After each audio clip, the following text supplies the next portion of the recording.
La Biblia Dios habla hoy. 19 de junio. Eternidad de Dios y fragilidad del hombre. Oración de Moisés, el hombre de Dios.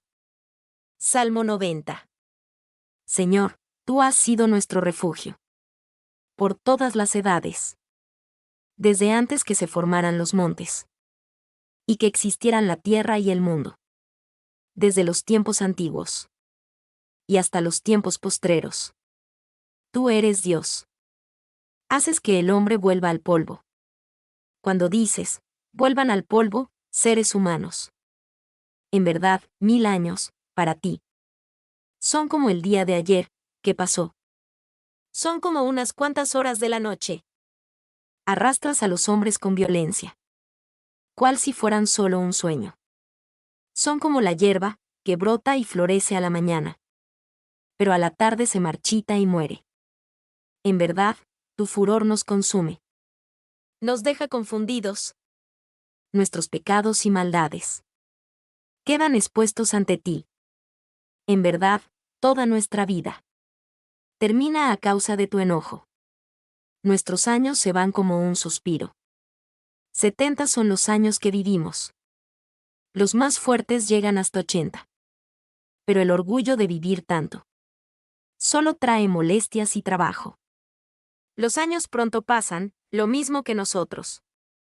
¿Quién conoce la violencia de tu enojo? ¿Quién conoce tu furor?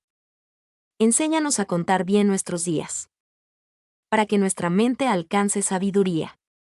Señor, vuélvete a nosotros. ¿Cuánto más tardarás? Ten compasión de estos siervos tuyos. Llénanos de tu amor al comenzar el día.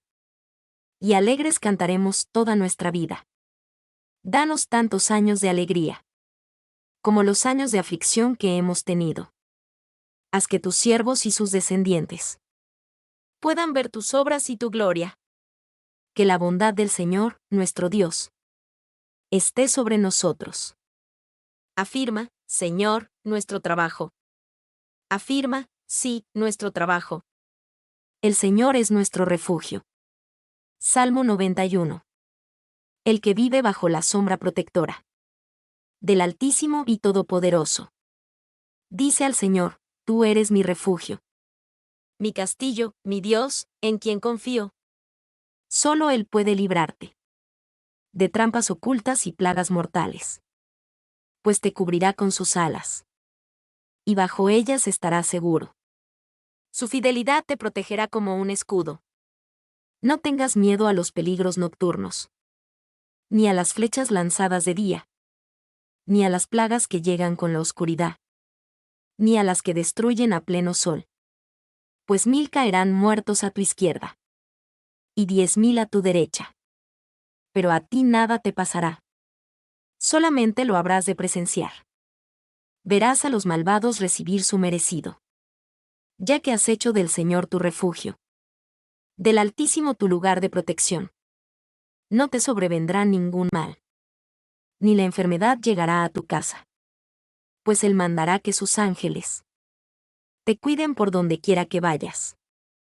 Te levantarán con sus manos, para que no tropieces con piedra alguna. Podrás andar entre leones, entre monstruos y serpientes. Yo lo pondré a salvo, fuera del alcance de todos. Porque Él me ama y me conoce. Cuando me llame, le contestaré. Yo mismo estaré con Él. Lo libraré de la angustia. Y lo colmaré de honores. Lo haré disfrutar de una larga vida. Lo haré gozar de mi salvación. Un canto de alabanza. Salmo y cántico para el sábado.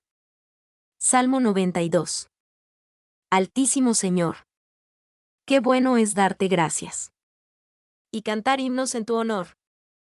Anunciar por la mañana y por la noche tu gran amor y fidelidad. Al son de instrumentos de cuerda. Con música suave de arpa y de salterio. Oh Señor. Tú me has hecho feliz con tus acciones. Tus obras me llenan de alegría. Oh Señor. Qué grandes son tus obras. Qué profundos tus pensamientos. Solo los necios no pueden entenderlo. si los malvados y malhechores crecen como la hierba, y prosperan, es solo para ser destruidos para siempre. Pero tú, Señor, por siempre estás en lo alto. Una cosa es cierta, Señor, que tus enemigos serán destruidos, que todos los malhechores serán dispersados. Tú aumentas mis fuerzas, como las fuerzas de un toro, y viertes perfume sobre mi cabeza. He de ver cómo caen mis enemigos. He de oír las quejas de esos malvados. Los buenos florecen como las palmas, y crecen como los cedros del Líbano. Están plantados en el templo del Señor. Florecen en los atrios de nuestro Dios. Aún en su vejez, darán fruto. Siempre estarán fuertes y lozanos. Y anunciarán que el Señor, mi protector, es recto y no hay en él injusticia. El Señor es Rey. Salmo 93. El Señor es Rey. El Señor se ha vestido de esplendor. Y se ha rodeado de poder. Él afirmó el mundo, para que no se mueva. Desde entonces, Señor, tu trono está firme. Tú siempre has existido. Oh Señor. Los ríos braman y levantan grandes olas. Pero tú, Señor, en las alturas, eres más poderoso que las olas, y que el rugir de los mares. Oh Señor, tus mandatos son muy firmes. La santidad es el adorno eterno de tu templo. El Señor es el juez del mundo. Salmo 94. Muéstrate, Señor, Dios de las venganzas. Tú eres el juez del mundo. Levántate contra los orgullosos. Y da su merecido. ¿Hasta cuándo, Señor? ¿Hasta cuándo se alegrarán los malvados? Todos esos malhechores son insolentes y altaneros. Son unos fanfarrones. Oh Señor. Ellos destrozan a tu pueblo. Humillan a los tuyos. Matan viudas y extranjeros. Asesinan huérfanos. Dicen que el Señor no ve. Que el Dios de Jacob no se da cuenta. Entiendan, gente torpe y necia. ¿Cuándo podrán comprender? ¿Acaso no habrá de oír? ¿El que ha hecho los oídos? ¿Y acaso no habrá de ver? ¿El que ha formado los ojos? ¿Acaso no ha de castigar? ¿El que corrige a las naciones? ¿Y acaso no ha de saber? ¿El que instruye en el saber al hombre? El Señor sabe que el hombre solo piensa tonterías. Oh Señor, feliz aquel a quien corriges y le das tus enseñanzas, para que tenga tranquilidad cuando lleguen los días malos. Mientras que al malvado se le prepara la fosa. El Señor no abandonará a su pueblo, ni dejará solos a los suyos. La justicia volverá a los tribunales, y todo hombre honrado la seguirá. ¿Quién se levantará a defenderme de los malvados y malhechores? Si el Señor no me hubiera ayudado, yo estaría ya en el silencio de la muerte.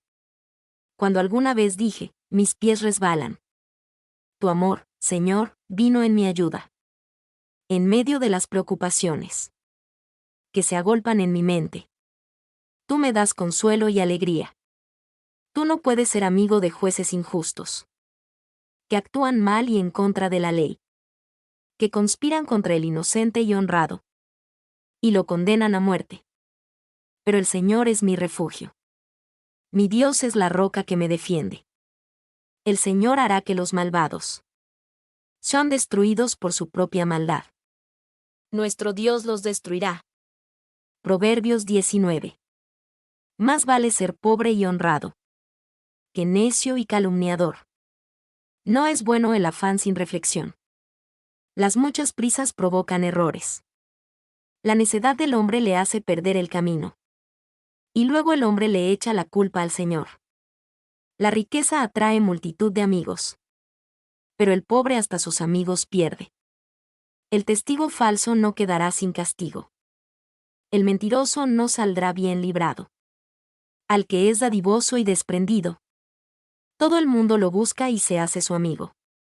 Si al pobre hasta sus hermanos lo desprecian, con mayor razón sus amigos se alejarán de él. El que aprende y pone en práctica lo aprendido, se estima a sí mismo y prospera. El testigo falso no quedará sin castigo. Al mentiroso le espera la muerte. No es propio del necio hacer derroche de lujos, ni mucho menos del esclavo gobernar a grandes señores. La prudencia consiste en refrenar el enojo, y la honra, en pasar por alto la ofensa. La ira del rey es como el rugido del león, pero su buena voluntad es como rocío sobre la hierba. Un hijo necio hace sufrir a su padre. Como gotera constante es la mujer pendenciera. De los padres se reciben casa y riquezas. Del Señor, la esposa inteligente. La pereza hace dormir profundamente. Y el perezoso habrá de pasar hambre. El que cumple el mandamiento protege su vida. El que desprecia la enseñanza del Señor, muere. Un préstamo al pobre es un préstamo al Señor. Y el Señor mismo pagará la deuda. Corrige a tu hijo mientras aún pueda ser corregido. Pero procura no matarlo a causa del castigo. El que mucho se enoja, recibe su merecido. Librarlo del castigo es empeorar las cosas. Atiende al consejo y acepta la corrección. Así llegarás a ser sabio. El hombre hace muchos planes, pero solo se realiza el propósito divino. Lo que se quiere del hombre es lealtad. Más vale ser pobre que tramposo. La reverencia al Señor conduce a la vida. Uno vive contento y sin sufrir ningún mal. El perezoso mete la mano en el plato, pero no es capaz ni de llevársela a la boca. Del castigo al insolente, el imprudente aprende. El sabio aprende con la sola corrección. Maltratar al padre y echar de la casa a la madre son actos vergonzosos y reprobables en un hijo. Hijo mío, si dejas de atender a la reprensión, te apartarás de los buenos consejos. El testigo falso se burla de la justicia. El malvado lanza maldad por la boca. Listas están las varas para los insolentes. Los buenos azotes para la espalda de los necios. Marcos 4. Dios habla hoy. La parábola del sembrador. Otra vez comenzó Jesús a enseñar a la orilla del lago. Como se reunió una gran multitud, Jesús subió a una barca que había en el lago, y se sentó, mientras la gente se quedaba en la orilla. Entonces se puso a enseñarles muchas cosas por medio de parábolas. En su enseñanza les decía, oigan esto, un sembrador salió a sembrar. Y al sembrar, una parte de la semilla cayó en el camino, y llegaron las aves y se la comieron. Otra parte cayó entre las piedras, donde no había mucha tierra. Esa semilla brotó pronto, porque la tierra no era muy honda, pero el sol, al salir, la quemó, y como no tenía raíz, se secó. Otra parte de la semilla cayó entre espinos, y los espinos crecieron y la ahogaron, de modo que la semilla no dio grano. Pero otra parte cayó en buena tierra, y creció, dando una buena cosecha. Algunas espigas dieron 30 granos por semilla, otras 60 granos, y otras 100. Y añadió Jesús, los que tienen oídos, oigan. El porqué de las parábolas. Después, cuando Jesús se quedó solo, los que estaban cerca de él junto con los 12 discípulos le preguntaron qué quería decir aquella parábola. Les contestó, a ustedes, Dios les da a conocer el secreto de su reino, pero a los que están afuera se les dice todo por medio de parábolas, para que por más que miren, no vean, y por más que oigan, no entiendan, para que no se vuelvan a Dios, y Él no los perdone. Jesús explica la parábola del sembrador. Les dijo, ¿no entienden ustedes esta parábola? ¿Cómo, pues, entenderán todas las demás? El que siembra la semilla representa al que anuncia el mensaje. Hay quienes son como la semilla que cayó en el camino, oyen el mensaje, pero después de oírlo viene Satanás y les quita el mensaje sembrado en su corazón. Otros son como la semilla sembrada entre las piedras, oyen el mensaje y lo reciben con gusto, pero como no tienen suficiente raíz, no se mantienen firmes. Por eso, cuando por causa del mensaje sufren pruebas o persecución, pierden la fe. Otros son como la semilla sembrada entre espinos, oyen el mensaje, pero los negocios de la vida presente les preocupan demasiado, el amor por las riquezas los engaña, y quisieran poseer todas las cosas. Todo esto entra en ellos, y ahoga el mensaje y no lo deja dar fruto. Pero hay otros que oyen el mensaje y lo aceptan, y dan una buena cosecha, como la semilla sembrada en buena tierra. De esos, algunos rinden 30, otros 60, y otros 100 por uno. La parábola de la lámpara. También les dijo, ¿acaso se trae una lámpara para ponerla bajo un cajón o debajo de la cama? No, una lámpara se pone en alto, para que alumbre. De la misma manera, no hay nada escondido que no llegue a descubrirse, ni nada secreto que no llegue a ponerse en claro. Los que tienen oídos, oigan. También les dijo, fíjense en lo que oyen. Con la misma medida con que ustedes den a otros, Dios les dará a ustedes, y les dará todavía más. Pues al que tiene, se le dará más, pero al que no tiene, hasta lo poco que tiene se le quitará. La parábola del crecimiento de la semilla.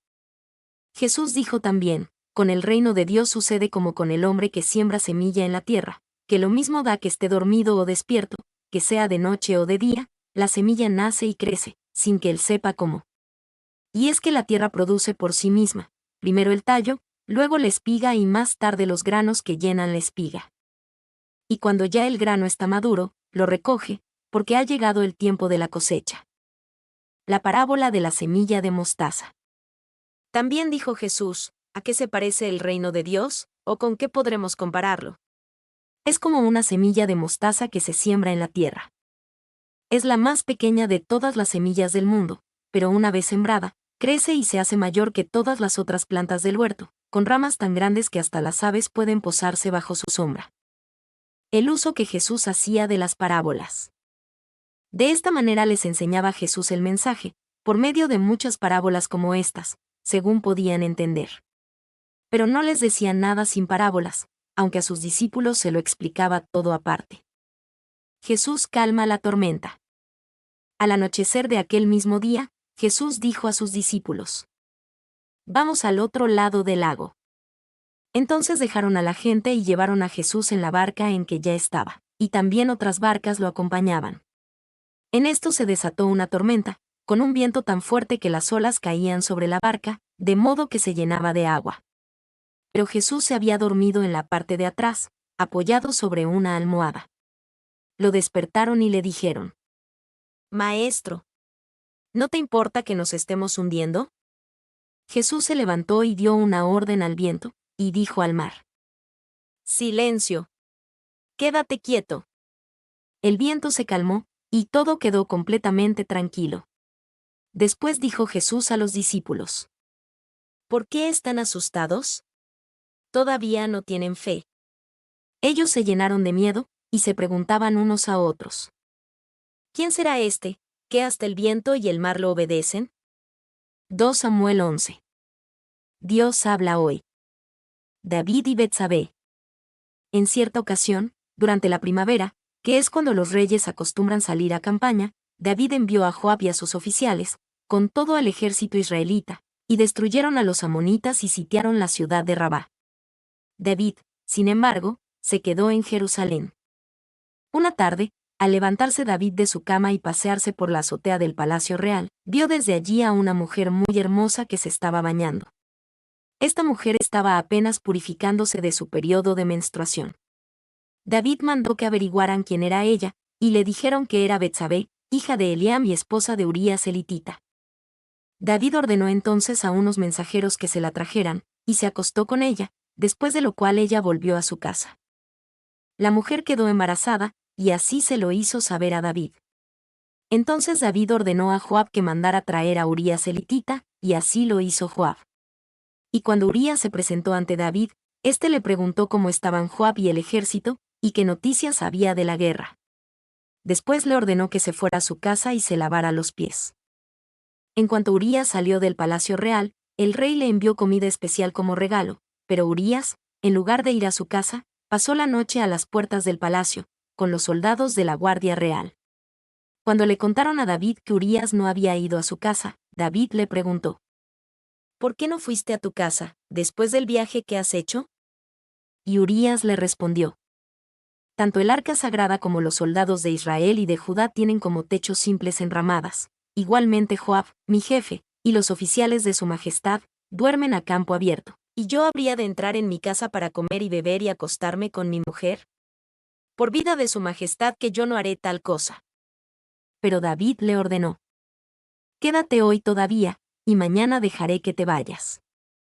Y así Urías se quedó en Jerusalén hasta el día siguiente. David lo invitó a comer y beber con él, y lo emborrachó. Ya por la noche, Urías salió y se fue a dormir con los soldados de la Guardia Real, pero no fue a su casa. A la mañana siguiente, David escribió una carta a Joab, y la envió por medio de Urías.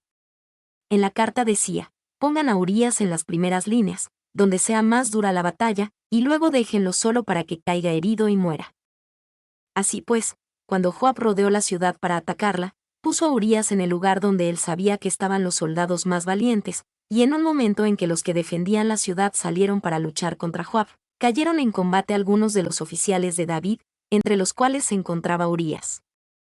Joab envió a David un informe detallado de la batalla, y le dio al mensajero las siguientes instrucciones: cuando acabes de informar al rey de todo lo relacionado con la batalla, puede ser que el rey se enoje y te pregunte: ¿por qué se acercaron tanto al atacar la ciudad? ¿Acaso no saben que ellos lanzan objetos desde la muralla, igual que cuando en Tebes una mujer mató a Abimelec, el hijo de Jerubbaal, arrojándole desde la muralla una piedra de molino? ¿Por qué, pues, se acercaron tanto a la muralla? Entonces tú le contestarás: también ha muerto Urías elitita, oficial de su majestad. El mensajero se fue, y al llegar contó a David todo lo que Joab le había ordenado. David, en efecto, se enojó mucho contra Joab, y le dijo al mensajero: ¿por qué se acercaron tanto al atacar la ciudad? ¿Acaso no saben que ellos lanzan objetos desde la muralla, igual que cuando en Tebes una mujer mató a Abimelec, el hijo de Jerubbaal, arrojándole desde la muralla una piedra de molino? ¿Por qué, pues, se acercaron tanto a la muralla? Entonces el mensajero le respondió: los soldados que salieron a luchar contra nosotros a campo abierto nos llevaban ventaja, pero los hicimos retroceder hasta la entrada de la ciudad. Fue entonces cuando los arqueros dispararon sus flechas desde la muralla contra las tropas de su majestad, y murieron algunos de los oficiales, entre ellos Urías elitita. Entonces David respondió al mensajero: dile a Joab que no se preocupe demasiado por esto, pues son cosas de la guerra. Pero que ataque la ciudad con más brío, hasta destruirla. Y tú dale ánimo. Cuando la mujer de Urías supo que su marido había muerto, guardó luto por él, pero después que pasó el luto, David mandó que la trajeran y la recibió en su palacio, la hizo su mujer y ella le dio un hijo. Pero al Señor no le agradó lo que David había hecho. 2 Samuel 12. Dios habla hoy. Natán reprende a David. El Señor envió al profeta Natán a ver a David. Cuando Natán se presentó ante él, le dijo: en una ciudad había 2 hombres. Uno era rico y el otro pobre. El rico tenía gran cantidad de ovejas y vacas, pero el pobre no tenía más que una ovejita que había comprado. Y él mismo la crió, y la ovejita creció en compañía suya y de sus hijos, comía de su misma comida, bebía en su mismo vaso y dormía en su pecho. Aquel hombre la quería como a una hija. Un día, un viajero llegó a visitar al hombre rico, pero éste no quiso tomar ninguna de sus ovejas o vacas para preparar comida a su visitante, sino que le quitó al hombre pobre su ovejita y la preparó para dársela al que había llegado. David se enfureció mucho contra aquel hombre, y le dijo a Natán: te juro por Dios que quien ha hecho tal cosa merece la muerte. Y debe pagar 4 veces el valor de la ovejita, porque actuó sin mostrar ninguna compasión. Entonces Natán le dijo: tú eres ese hombre. Y esto es lo que ha declarado el Señor, el Dios de Israel: yo te escogí como rey de Israel, y te libré del poder de Saúl, te di el palacio y las mujeres de tu Señor, y aún el reino de Israel y Judá. Por si esto fuera poco, te habría añadido muchas cosas más. ¿Por qué despreciaste mi palabra, e hiciste lo que no me agrada? Has asesinado a Urías elitita, usando a los amonitas para matarlo, y te has apoderado de su mujer. Puesto que me has menospreciado al apoderarte de la esposa de Urías elitita para hacerla tu mujer, jamás se apartará de tu casa la violencia. Yo, el Señor, declaro: voy a hacer que el mal contra ti surja de tu propia familia, y en tu propia cara tomaré a tus mujeres y se las entregaré a uno de tu familia, el cual se acostará con ellas a plena luz del sol. Si tú has actuado en secreto, yo voy a actuar en presencia de todo Israel y a plena luz del sol. David admitió ante Natán: he pecado contra el Señor. Y Natán le respondió: el Señor no te va a castigar a ti por tu pecado, y no morirás. Pero como has ofendido gravemente al Señor, tu hijo recién nacido tendrá que morir. Y cuando Natán volvió a su casa, el Señor hizo que el niño que David había tenido con la mujer de Urías se enfermara gravemente. Entonces David rogó a Dios por el niño, y ayunó y se pasó las noches acostado en el suelo. Los ancianos que vivían en su palacio iban a rogarle que se levantara del suelo, pero él se negaba a hacerlo, y tampoco comía con ellos. 7 días después murió el niño, y los oficiales de David tenían miedo de decírselo, pues pensaban: si cuando el niño aún vivía, le hablábamos y no nos hacía caso, ¿cómo vamos ahora a decirle que el niño ha muerto? Puede cometer una barbaridad. Pero al ver David que sus oficiales hacían comentarios entre sí, comprendió que el niño había muerto, así que les preguntó: ¿ha muerto el niño? Sí, ya ha muerto, respondieron ellos. Entonces David se levantó del suelo, se bañó, se perfumó y se cambió de ropa, y entró en el templo para adorar al Señor. Después fue a su casa, y pidió de comer y comió. Entonces sus oficiales le preguntaron: ¿pero qué está haciendo su majestad?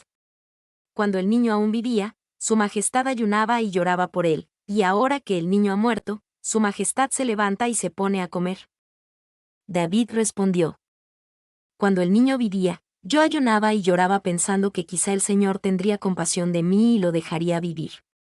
Pero ahora que ha muerto, ¿qué objeto tiene que yo ayune, si no puedo hacer que vuelva a la vida? Yo iré a reunirme con él, pero él no volverá a reunirse conmigo. Nacimiento de Salomón. Después David consoló a Betsabé, su mujer. Fue a visitarla y se unió a ella, y ella dio a luz un hijo al que David llamó Salomón. El Señor amó a este niño, y así se lo hizo saber a David por medio del profeta Natán. David entonces, en atención al Señor, llamó al niño Jedidías. David conquista Rabá. Mientras tanto, Joab lanzó un ataque contra la ciudad amonita de Rabá, y cuando ya estaba a punto de capturar la ciudad real, envió a David el siguiente mensaje: he estado atacando Rabá, y ya he capturado la ciudadela que protegía el abastecimiento de agua. Por lo tanto, reúna ahora su majestad el resto de las tropas, y ataque la ciudad y captúrela, para que no sea yo quien lo haga y le pongan mi nombre. Entonces David reunió todas sus tropas y marchó contra Rabá, la atacó y la capturó. Después tomó de la cabeza de su rey la corona de oro, que tenía piedras preciosas y pesaba 33 kilos, y se la pusieron a David. También sacó David de la ciudad muchísimas cosas de valor, 31, y a la gente que aún quedaba en la ciudad la sacó de allí y la puso a trabajar con sierras y con trillos y hachas de hierro, así como en los hornos de ladrillo.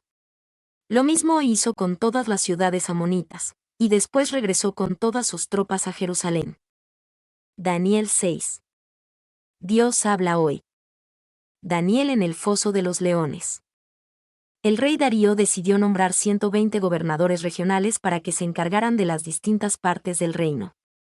Al frente de ellos puso 3 supervisores, para que vigilaran la administración de los gobernadores, con el fin de que el rey no saliera perjudicado en nada. Uno de los supervisores era Daniel, quien pronto se distinguió de los otros supervisores y jefes regionales por su gran capacidad. Por eso el rey pensó en ponerlo al frente del gobierno de la nación. Los supervisores y gobernadores buscaron entonces un motivo para acusarlo de mala administración del reino, pero como Daniel era un hombre honrado, no le encontraron ninguna falta, por lo tanto no pudieron presentar ningún cargo contra él. Sin embargo, siguieron pensando en el asunto, y dijeron: no encontraremos ningún motivo para acusar a Daniel, a no ser algo que tenga que ver con su religión. Así pues, los supervisores y gobernadores se pusieron de acuerdo para ir a hablar con el rey Darío, y cuando estuvieron en su presencia le dijeron: ¡que viva su majestad para siempre! Todas las autoridades que gobiernan la nación han tenido una junta, en la que acordaron la publicación de un decreto real ordenando que, durante 30 días, nadie dirija una súplica a ningún dios ni hombre, sino solo a su majestad. El que no obedezca, deberá ser arrojado al foso de los leones. Por lo tanto, confirme su majestad el decreto, y fírmelo para que no pueda ser modificado, conforme a la ley de los medos y los persas, que no puede ser anulada. Ante esto, el rey Darío firmó el decreto. Y cuando Daniel supo que el decreto había sido firmado, se fue a su casa, abrió las ventanas de su dormitorio, el cual estaba orientado hacia Jerusalén, y se arrodilló para orar y alabar a Dios. Esto lo hacía 3 veces al día, tal como siempre lo había hecho. Entonces aquellos hombres entraron juntos en la casa de Daniel, y lo encontraron orando y alabando a su Dios. Enseguida fueron a ver al rey para hablarle del decreto, y le dijeron: Su Majestad ha publicado un decreto, según el cual, aquel que durante estos 30 días dirija una súplica a cualquier dios o a cualquier hombre que no sea su Majestad, será arrojado al foso de los leones. ¿No es verdad? Así es, respondió el rey. Y el decreto debe cumplirse conforme a la ley de los medos y los persas, que no puede ser anulada. Entonces ellos siguieron diciendo: Pues Daniel, uno de esos judíos desterrados, no muestra ningún respeto por su majestad ni por el decreto publicado, ya que lo hemos visto hacer su oración 3 veces al día. Al oír esto, el rey quedó muy triste, y buscó la manera de salvar a Daniel. Hasta la hora de ponerse el sol hizo todo lo posible para salvarlo, pero aquellos hombres se presentaron otra vez al rey y le dijeron: Su majestad sabe bien que, según la ley de los medos y los persas, ninguna prohibición o decreto firmado por el rey puede ser anulado. Entonces el rey ordenó que trajeran a Daniel y lo echaran al foso de los leones. Pero antes que se cumpliera la sentencia, el rey le dijo a Daniel: Que tu Dios, a quien sirves con tanta fidelidad, te salve. En cuanto Daniel estuvo en el foso, trajeron una piedra y la pusieron sobre la boca del foso, y el rey la selló con su sello real y con el sello de las altas personalidades de su gobierno, para que también en el caso de Daniel se cumpliera estrictamente lo establecido por la ley. Después el rey se fue a su palacio y se acostó sin cenar y sin entregarse a sus distracciones habituales. Además, no pudo dormir en toda la noche. Tan pronto como amaneció, se levantó y fue a toda prisa al foso de los leones. Cuando el rey estuvo cerca, llamó con voz triste a Daniel, diciendo: Daniel, siervo del Dios viviente, ¿pudo tu Dios, a quien sirves con tanta fidelidad, librarte de los leones? Y Daniel le respondió: Que viva su majestad para siempre. Mi Dios envió su ángel, el cual cerró la boca de los leones para que no me hicieran ningún daño, pues Dios sabe que soy inocente y que no he hecho nada malo contra su majestad. Entonces el rey se alegró mucho y ordenó que sacaran del foso a Daniel. Cuando lo sacaron, no le encontraron ninguna herida, porque tuvo confianza en su Dios. Después, por orden del rey, fueron traídos los hombres que habían acusado a Daniel, y junto con sus mujeres y sus hijos fueron echados al foso de los leones. Y aún no habían llegado al fondo cuando ya los leones se habían lanzado sobre ellos y los habían despedazado. Entonces el rey Darío escribió a la gente de todas las naciones y lenguas de la tierra, diciéndoles: Deseo a ustedes paz y prosperidad, y ordeno y mando que en todo mi imperio se respete y reverencia al Dios de Daniel. Porque Él es el Dios viviente. Y permanece para siempre. Su reino no será jamás destruido. Ni su poder tendrá fin. Él es el Salvador y el Libertador. El que hace señales maravillosas. En el cielo y en la tierra. Él ha salvado a Daniel de las garras de los leones. Y Daniel siguió siendo una alta personalidad del gobierno en el reinado de Darío, y también en el reinado de Ciro, rey de Persia. Mi nombre es Demim. Soy tu asistente personal. Mi sitio en internet es demim.es.tl